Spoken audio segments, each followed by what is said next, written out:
लगे छियै सब गोटे के मिथिला भनसाघर चैनल में अहाँ सबके खूब खूब स्वागत छै। आइ हम मरुआ के आटा के एक नया रेसिपी ला के एलियै अहाँ सबके बीच में। मरुआ के आटा के हलवा बनावे ले जा रहल छियै। एकरा खातिर अपना सबके मरुआ के आटा के साथ घी, चीनी, ड्राई फ्रूट बस एतबे सामान लागते। कटोरी से हम 1 कटोरी घी दे देलियै और 1 कटोरी जे छै से मरुआ के आटा दे के ओइ में भुजबै। मेजरमेंट राखब, जे कटोरी नाप में राखब ओही कटोरी से घी, ओही कटोरी से मरुआ के आटा, ओही कटोरी से चीनी, ओही कटोरी से पानी, बस एतबे ध्यान राखब।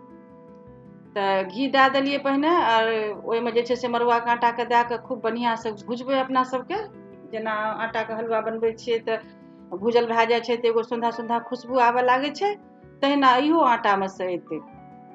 कलरो खूब सुंदर भए जायत, कनिटा चेंज भए जेतै।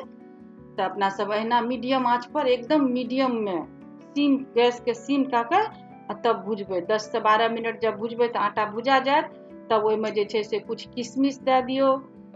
और एठिना जे छै से हम 1 चम्मच किशमिश देलियै, 5टा 6टा इलायची गुड़ के देलियै, और 2टा बादाम काट के देलियै, 2टा काजू काट के देलियै और द के ई सब के अपना सब के ना भुजनाइ छै। ई दे देलियै एही खातिर जे कनिटा घी में उहो भुजा जेतै। आ पिस्ता कतरि के अलग से राखने छियै, जे बनि जेतै त ऊपर से सजा देबै। आ फिर हेबे चीनी एहि में दे के और जे कटोरी से आटा लेने रहियै ओही कटोरी से चीनी लेब और ओही कटोरी से पानी लेब। त हमर मेजरमेंट ई सब करल छै त ई पानी दे देलियै ओइ में। आब जे छै से एकरा चलेबै। 5 मिनट के अंदरे में जे छै से पानी सबटा सूखि जेतै। खूब बढ़िया से एना चलबैत रहबै। हेबे घी छोड़ि देतै और भए गेलै हलवा तैयार। ये पानी सबटा सूखि गेलै ये, अपना सबके हलवा बन के तैयार छै।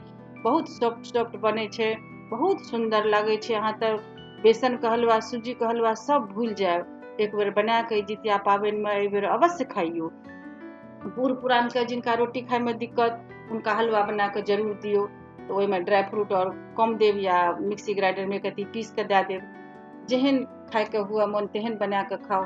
और जरूर ए जितिया में ई हमर नया रेसिपी अहाँ सब प्रयोग करू, हमरा बहुत खुशी हेतै। और जरूर कमेंट कए के कहब कि केहन बनल अहाँ के हलवा और केहन लागल हलवा के रेसिपी। हमरा इंतजार रहत अहाँ के कमेंट्स के।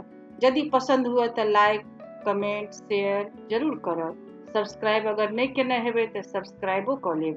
फिर मिलै छियै अगला वीडियो के साथ अगला रेसिपी में। तब तक के लिए प्रणाम करै छियै फिर से।